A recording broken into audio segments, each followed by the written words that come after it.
And some high button sports teams are winning. That's right. Kidding me? Just talked about the early bird. Who won at the early bird, Jeff?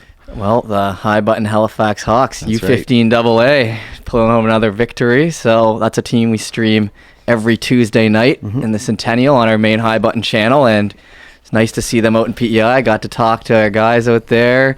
Shout out to Farlesy out there, the coach, everyone. And brought home it was a good game too. Good game. But 2-0 it finished?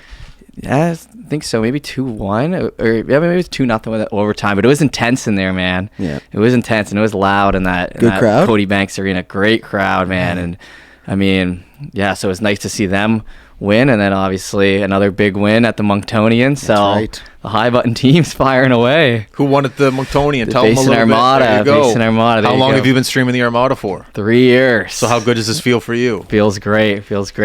Taking down an Ontario prep school, a team that went undefeated on their way to the finals. Wow. To play the Armada in the finals and then lose in double overtime just kind of shows the level the Basin Armada are bringing. And, last year was a bit of a down year for them throughout the season. They didn't make it to the playoffs and Ice Jam, blah, blah, blah. But then they ended up winning provincials. They came in this year with a great team. And now they've got a Monktonian championship under the belt. So riding that right into the second half of the season. So congrats to the Armada, of course. Jamie Stone running that team since I think the beginning. Attaboy, Jamie. Congrats. Yes. It's good. It was just good to see, a couple winners. Steel Subaru making the U18 finals. Right. A little bit of heartbreak in there. You got to mix that in as well. But a great run for Steel Subaru. Excited to see where they are at. Yeah, the Ice Jam. Hosting Atlantics too. That's right. Hosting Atlantics. Ice Jam right around the corner in their backyard. Yeah, baby. It's a good time to be a Steel Subaru, regardless of yesterday's result. And a great time to be in Armada. I want to go back to Armada really quick. There is no better feeling than beating an out of Atlantic Canada province team, especially in the finals. Correct. I don't know if I've ever beaten an Ontario BC team in my minor lacrosse or hockey. Dudes, you might know better than I, but I'm pretty sure I've never beaten an Ontario or BC team at a tournament. You beat a Quebec team because you scored the overtime winner in midget. Oh yeah, I did. Yes, you did. Yeah, see, dudes, that's why you're I'm here. Yeah, exactly. I know my role. I remember I got that. It went top left, but it bounced off like 4 bodies and went top left. And everyone's like, Justin, how'd you put it top left? I'm like, I just put it there. I just sniped it. It just went right there. But really, because back then there's no streaming. No one's seeing it. Yeah, it's just boom, top left. So in my head, top left, OT winner. Oh. And I remember when we won. Sorry, I'm going to go back to Armada here in a second. Oh, yeah. We won. Our because it was a Sunday afternoon game and we still got to drive back from Quebec.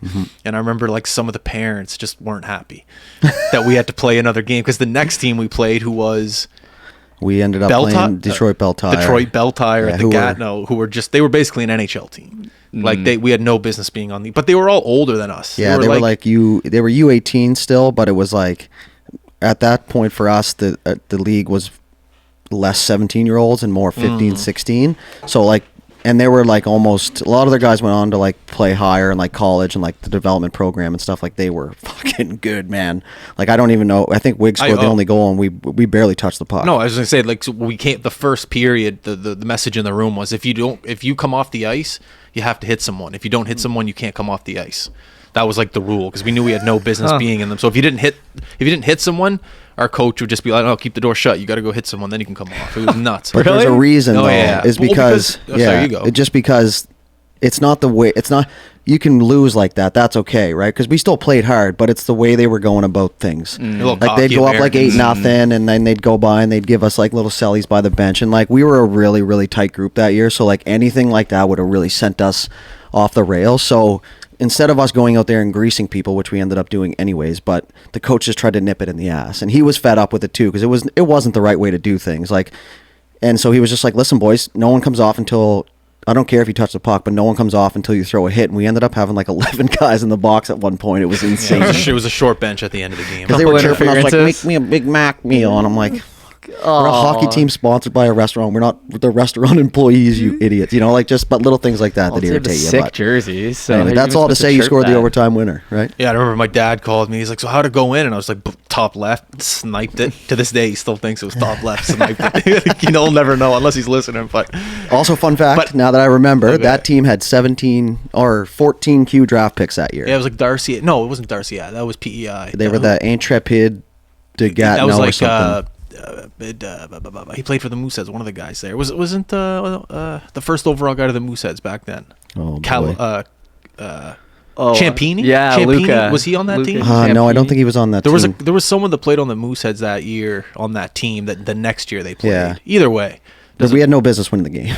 Nah. Well, that's the thing. I just remember getting off the ice and you're looking for smiles. Yeah. And I just looked at the parents and they were just shaking their head, not at me, but just They're happy, but but it's Sunday. They're all we got to drive back to Nova Scotia from Quebec now.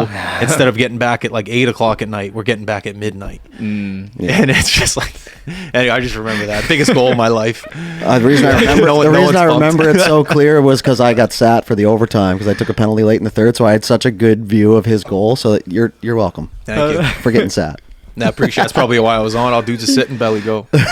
Anyways, back to the Armada. Yeah, well, back to the Armada. It's such a sweeter victory knowing that you're beating an out of province team, especially. You said they're a prep school? Apparently, yeah. Yeah, something like that. So that's like a private school beating a public school is basically what you're telling me. It's not quite on that level, I don't think, at that age group, but regardless, out of town, bigger market, Ontario, prep school. Armada's just they're a new league even. Wow. Right? So to even come and up with they play like those same teams because it's an Atlantic league, so it's not like the U15 and U8. It's like the U15 and 18 where they're bringing in like a lot of other teams. Yeah. They basically got to work to bring in other teams because they're playing against them all year. Yeah. So it is a big deal for the first time to bring in some new blood, and then that team to play pretty well, beat everyone else, and then not be able to pull it off in double overtime. Chris Brill. Oh, yeah. Nasty goal. One of the best goal scorers on High Button broadcasts in the past few years, and it was just good to see. I was happy for the kid, for sure. That's awesome. Me and Luke were pretty happy. We were celebrating up there at PEI. Too bad for kids. Too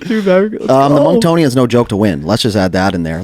Cool, it's a tournament win. People might hear it like that, but for example, we talked about this before, the U16, there was 12 teams, if I'm not mistaken. There was 28 in the U18 division and 22, I think, in U15.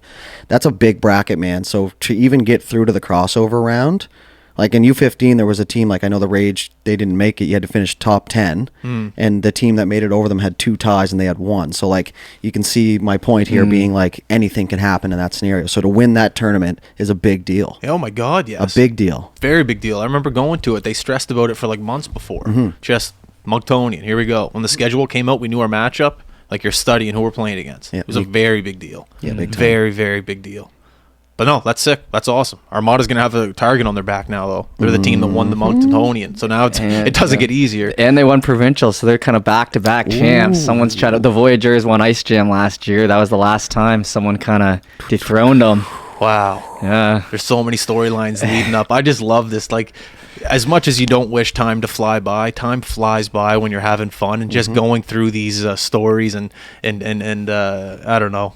Whatever, just there's so much to do, so much to talk about, so much to see, so much to stream, so much to mic up. It's just there's so many things.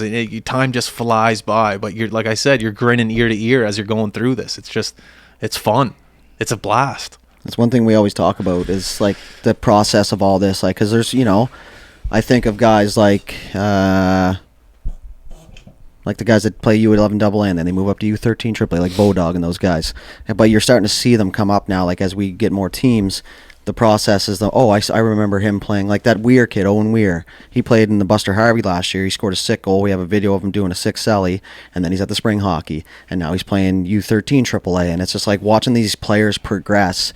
And it's just, from a commentator standpoint, it's great because now you can give the listeners or the viewers a little bit more insight on where they came from, where what you remember from their play. So for us to be able to just watch these players, and you and I just remember everything, and to watch them grow and grow and grow, and then some players fall off. Unfortunately, you don't hear from them, but to get bigger and bigger, and we're basically just following them and giving them proof of what they're doing. So it's really, really cool from a non-business side of being a hockey fan. It's really cool to watch because there is a shit ton of talent around. Oh yeah, at the end of each weekend, I'll go in and look at the stats for the weekend, who scored in what game, because it's we've got half the teams for some of these leagues. It's all kind of relevant and interesting. So we got the big tournament, the Ice Jam, so it all kind of pulls together very nicely. I agree. It's exciting. It's one of the favorite things about the job, for 100%. sure. Definitely.